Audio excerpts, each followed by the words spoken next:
Footballers are expected to enjoy a lifetime of luxury, or at least survive till they are very old. But what if I told you that it isn't always the case, and that some footballers actually go broke? It seems unrealistic, right? But this happens more often than you think. In fact, statistics has shown that nearly 40% of Premier League players declare bankruptcy after retirement. So in this video, we'll be telling you about some of the footballers that went broke after making millions. Let's get into it. Paul Merson. Merson was known for his exciting career at Arsenal between 1985 and 1997, and I'm sure this guy would have earned enough to own his house, have various cars, and at least live life comfortably for a long time. But with retirement in 2006 came the harsh reality, which Merson was about to realize. You see, Merson had a gambling addiction, which had made him lose millions in the past. He had been to rehab to improve, but soon, Merson would be back to his old ways.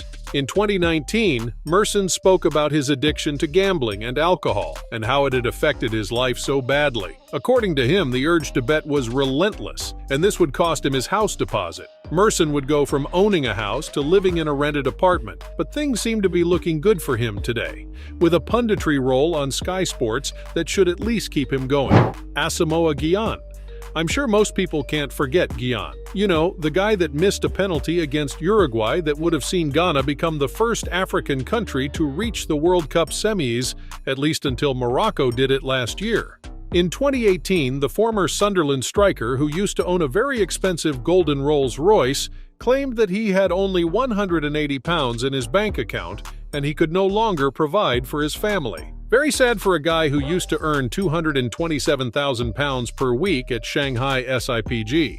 But now, retirement was here, and the money had dried up. Eric Djemba Djemba. The most notable part of his career was when he played for Manchester United as a midfielder. The former Cameroon international played alongside the likes of Cristiano Ronaldo and Ryan Giggs at United, and would end his career with a short stint at French fifth-tier club Chateaubriand. Surely you'd expect someone that played for a top club like Manchester United and some other mid-European teams to at least have enough to live a good life. But just 4 years after leaving Aston Villa, he was declared bankrupt. He would go on to join the Indian Super League and later play in the French 5th Division just to get by. Keith Gillespie.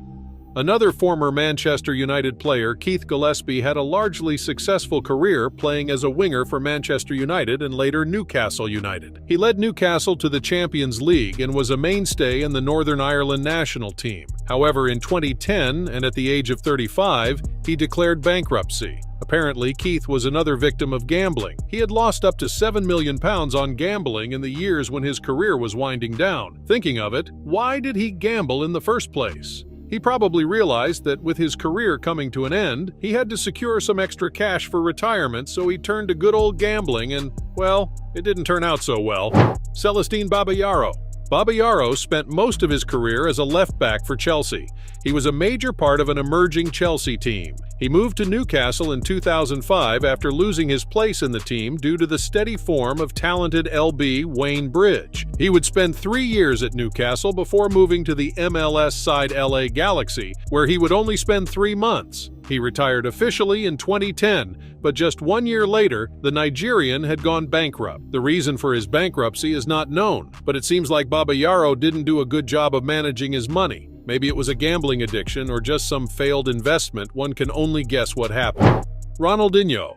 I'm sure you've heard this name a couple of times. I mean, this guy won the Ballon d'Or in 2005 and was part of a very exciting and dominating Barcelona side. Although his best years were behind him when he moved to AC Milan in 2008, he was still showing signs of his impressive talent. And over the years he played for both Barcelona and AC Milan, Ronaldinho sure accumulated a lot of money, as was seen in his lifestyle. He had exotic cars, a large mansion, and the Brazilian loved to party. Ultimately, it was his partying lifestyle that led to him going broke. In 2018, it was reported that Ronaldinho was broke, despite still having debts in excess of £1.7 million. Ronaldinho was fined for illegal construction in his native Brazil, and despite remortgaging his property, he was barely able to pay off the debts, and that led to a court ordering the seizure of his passport. In 2020, Ronaldinho got in trouble again with the law. This time, he was arrested in Paraguay for entering the country with forged documents. This just further compounded Ronaldinho's already known financial issues. Today, the former Ballon d'Or winner is still struggling with debt. Diego Maradona. No disrespect to this football legend, but we all know Maradona was a man of controversies, probably the king of it in the football world. From scoring goals with his hand to doping bans and even fighting on the pitch, Maradona was always surrounded by drama all the time. His financial issues were also dramatic. Maradona was found to be in possession of 37 million euros in unpaid taxes, fines, charges, and interest from his time playing for Napoli, according to an Italian government report from 2009. He attributed the tax debt to a Napoli director who had neglected to notify him quickly and had left Italy. Additionally, Maradona pleaded with the lawmakers to reinstate the title of honor for all people like him who had the same issue.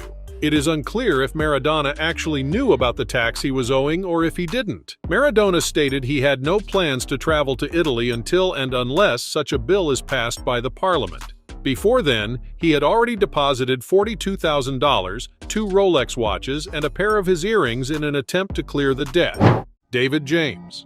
James spent his career playing as a goalkeeper for top teams like Liverpool, Manchester City, Aston Villa, West Ham, and Portsmouth, making 800 professional appearances for the clubs. He also had 53 caps for the England national team. In his career, he won the FA Cup and League Cup. However, after his retirement in 2014, James himself declared bankruptcy. Despite earning more than £20 million throughout his 25-year career, he was now broke. James's problems actually began after his divorce in 2005 that led to multiple debts, and as time went, the debts kept on increasing. James began selling his signed shirts to at least try to offset some of the debts. James's England jersey from the Three Lions 1-0 World Cup victory over Argentina in 2002 sold for £672, while the goalkeeper's jersey from Liverpool FC's 1995-96 campaign brought more than 160, and a Portsmouth #1 shirt James wore in 2008 sold for £480. Another item that sold for roughly more than £100 was a packaged and unused antique Raleigh chopper bike. Lee Hendrie. Lee Hendrie was one promising England teenager in the late 1990s. Hendrie earned £30,000 weekly while playing for Aston Villa at the height of his career. He spent 11 years at the club, featuring 251 times and scoring 27 times, as he led Villa to the League Cup twice. On December 27, 2012, Hendrie was officially declared bankrupt. He lost almost £10 million in a disastrous real estate deal, which contributed to his bankruptcy, and he also led a luxurious lifestyle, which only made his situation worse. Due to his compounding problems, Hendrie attempted suicide twice, but somehow he survived. His divorce was one of the contributing factors to his financial issues and his 2 suicide attempts. Today, Lee Hendrie works as a pundit for Sky Sports. As glamorous as being a footballer can seem to some people, it's a very short period, and when retirement comes, the money dries up in most cases. So, which of these footballers do you think could have had a different story? Do you think I left anyone out of this list? Let me know in the comment section below.